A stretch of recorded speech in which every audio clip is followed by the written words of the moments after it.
Territoire 2020, le futur des associations sur Sensation Normandie. Bonjour et bienvenue sur Radio Sensation pour ce dernier magazine d'une série qu'on vous a proposée sur une thématique intéressante. Enfin, c'est pas fini parce qu'on aura d'autres rendez-vous, notamment à Elbeuf. On aura l'occasion d'y revenir. Là, pour l'instant, on est toujours depuis l'hémicycle du Conseil régional de Normandie à Rouen, avec notamment François Debiès, qui est le président d'Amical, sans oublier Philippe Tillet, qui est le secrétaire de l'association et Territoire Normandie, sur une thématique qu'on vous propose depuis plusieurs jours sur comment donner des pistes nouvelles, notamment aux potentiels candidats aux élections municipales sur la base du triptyque qui concerne le monde de l'entrepreneuriat, enfin les entreprises, les collectivités territoriales et les associations. La thématique qui nous réunit, c'est l'intérêt général. Alors, depuis cet hémicycle que vous voyez très mal depuis votre radio, bien évidemment, c'est de vous dire qu'il y a des questions qui ont été posées et que vous n'entendez pas toujours, et je vais les relayer auprès de François Debiès.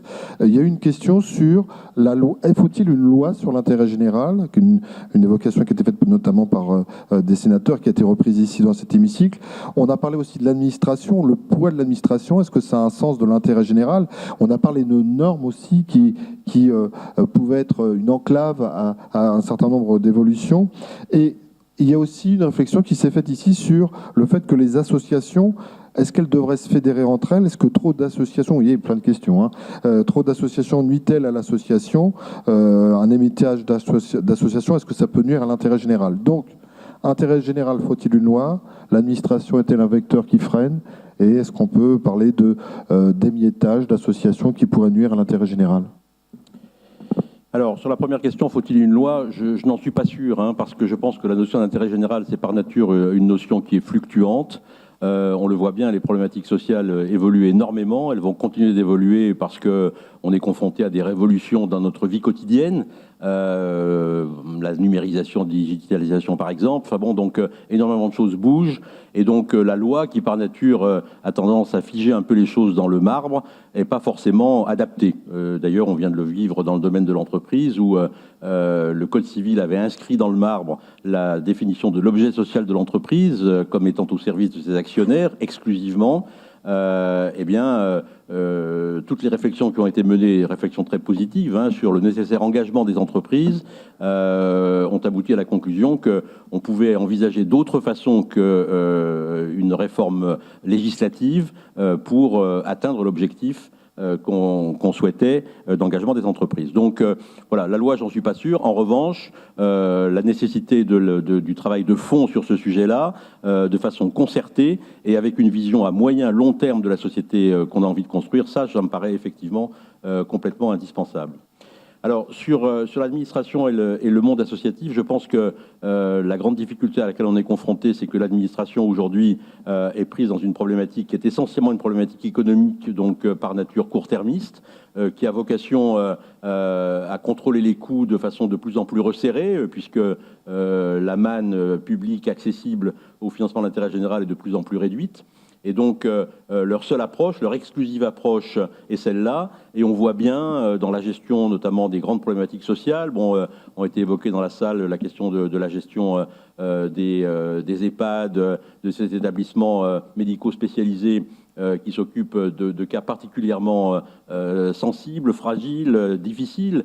On voit bien que la notion humaine, elle est en train de disparaître au profit exclusivement de l'économique. Et ça me ramène à ce propos de tout à l'heure, l'économique sans le social, c'est la barbarie. J'espère bien qu'on ne va pas aller vers ça. Alors, le monde associatif en face, il apporte un contrepoids de terrain.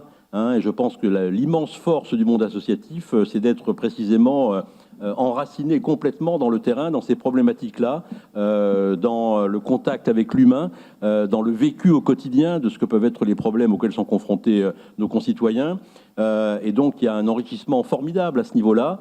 Alors, c'est vrai que face à l'éclatement de la société française, à la différenciation de plus en plus évidente et fragmentée des problématiques, la tentation est grande de multiplier les associations et d'en créer à tout bout de champ sans concertation avec les autres. C'est certainement pas une bonne façon de procéder.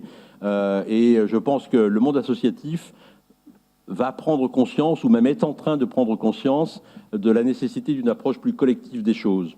Dans le domaine du mécénat, c'est une révolution qui est déjà en train de se faire vraiment. les premières années, les 20 ou 30 premières années du mécénat ont été individualistes complètement.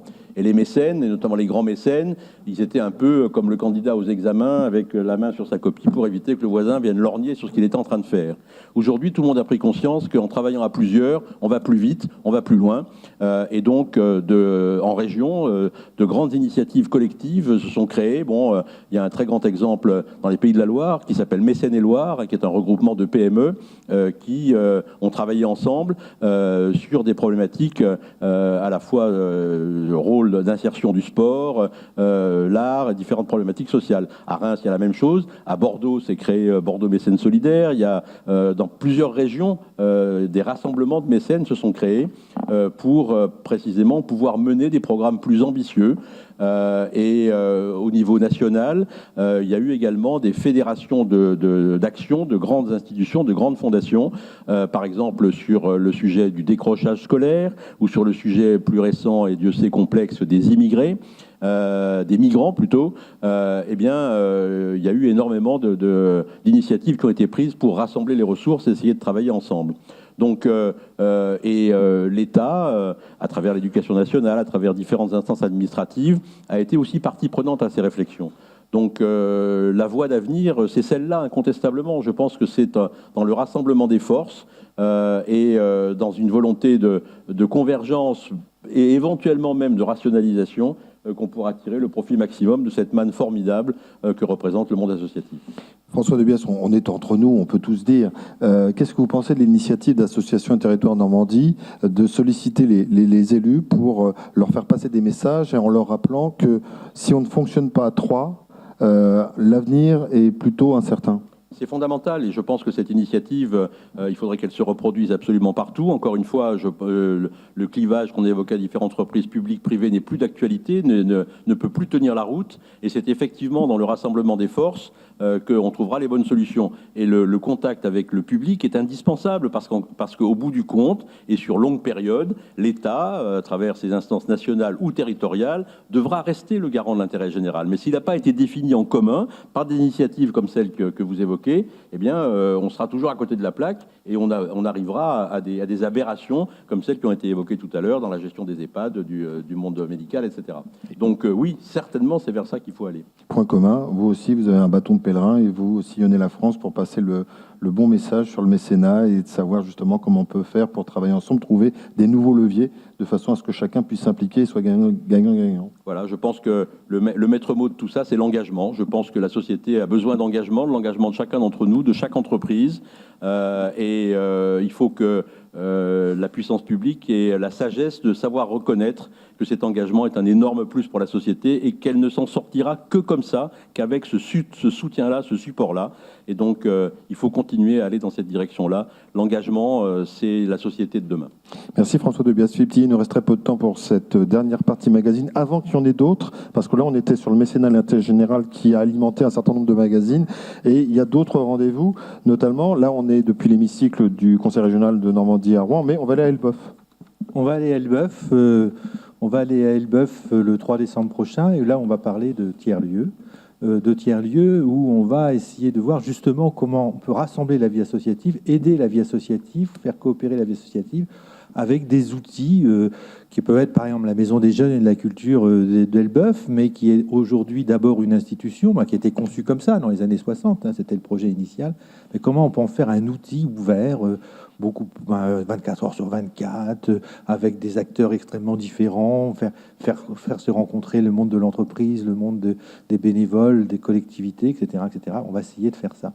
Puis on va le faire aussi, par exemple, avec les pauvres. On va le faire jeudi avec les pauvres sur comment la rupture climatique, l'urgence climatique ne va pas laisser les pauvres sur le bord du chemin et comment la vie associative peut s'emparer de ça. Et à la fin, un bilan, un dossier qui sera remis à la fin, on espère, c'est pour ça qu'on s'arrête le 3 décembre et qu'on ne va pas aller plus loin, parce qu'on espère de pouvoir, au mois de décembre, faire une synthèse qu'on va aller présenter partout à tous les candidats de la Normandie. Voilà, et tout ça, vous aurez à votre façon contribué, vous qui nous écoutez ou qui vous nous regardez, puisque de toute façon, vous aurez participé à votre façon à cette collaboration. Merci à toutes celles et tous ceux qui ont participé à la réalisation de ces émissions, de ce magazine quasi en direct, mais que vous avez pu vivre. Et je vous rappelle que de toute façon, vous pouvez les vivre et les revivre sur votre radio préférée, radiosensation.fr. Et à très bientôt, bien sûr.